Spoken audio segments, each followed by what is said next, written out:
রাজ্য রাজনীতিতে নতুন সমীকরণ এসেছে বিরোধী শিবিরে। আর এই সমীকরণ গোটা রাজ্যেই একটা বিরোধী শক্তির সমষ্টিগত লড়াইয়ের সম্ভাবনা তৈরি হচ্ছে। অঙ্কটা যে শাসক দলের কাছে মোটেও সুখের না, এই বিষয়টা জানেন পোর খাওয়া বাম নেতারা। ফলে দ্বিতীয় ধাপে রাজ্য ক্ষমতায় আসার পর 25 বছর একনাগাড়ে সরকার চালানোর পরেও একটা চাপ এবার তৈরি হচ্ছে বামেদের ওপর।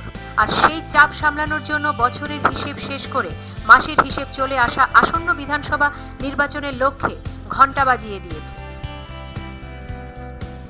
রাজনৈতিক অঙ্কের এই হিসেবকে সামনে রেখেই আগামী দিনের রূপরেখা চূড়ান্ত করতে শনিবার থেকে বসছে সিপিআইএম রাজ্য কমিটি।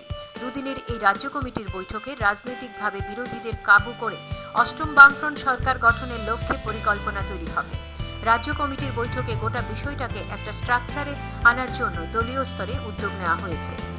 আসন্ন বিধানসভা নির্বাচনে বামেরা মূল প্রতিপক্ষ হিসেবে বিজেপিকেই টার্গেট করেছে, কারণ বিজেপির সঙ্গে অবস্থানগত অনেকটা ফারাক রয়েছে কংগ্রেসের। অতীতে যে কায়দায় এ রাজ্যে সাইনবোর্ড বানিয়ে দেওয়া কংগ্রেস দলকে যতটা সহজে বামেরা মোকাবেলা করেছিল, সেই অবস্থা এখন আর নেই। এ রাজ্যে বিজেপি তার শক্তি অনেকটাই বিস্তৃত করেছে, যদিও শাসক দলে এখনও সেভাবে ধস নামতে পারেনি। কিন্তু যেহেতু কেন্দ্রে বিজেপি সরকার এবং উত্তর পূর্বের আসামের মতো বড় রাজ্য সহ মণিপুর ও অরুণাচলেও ক্ষমতা রয়েছে বিজেপির হাতে, ফলে ত্রিপুরাকেও তারা ধাক্কা দিতে ছাড়বে না। এই অবস্থা কিভাবে গোটা বিষয়টাকে রাজ্য কমিটি দেখছে, এর উপর তৈরি হবে পরিকল্পনা। 25 বছর ক্ষমতায় থাকার ফলে বিভিন্ন স্তরে দুর্নীতি বাসা বেঁধেছে শাসক দলে। সেই সঙ্গে সম্প্রতি 10,323 চাকরি মামলা জোর ধাক্কার পর নতুন করে স্পর্শকাতর এই সমস্যাটি বেরিয়ে এসছে। সব মিলিয়ে সরকারের বিরুদ্ধে জনমত যে একেবারে কম এমনটা ভাবার কোনো কারণ নেই। শুধু ইটকাট পাথরের উন্নয়ন এখন আর গোটা রাজ্যে গেলানো যাচ্ছে না।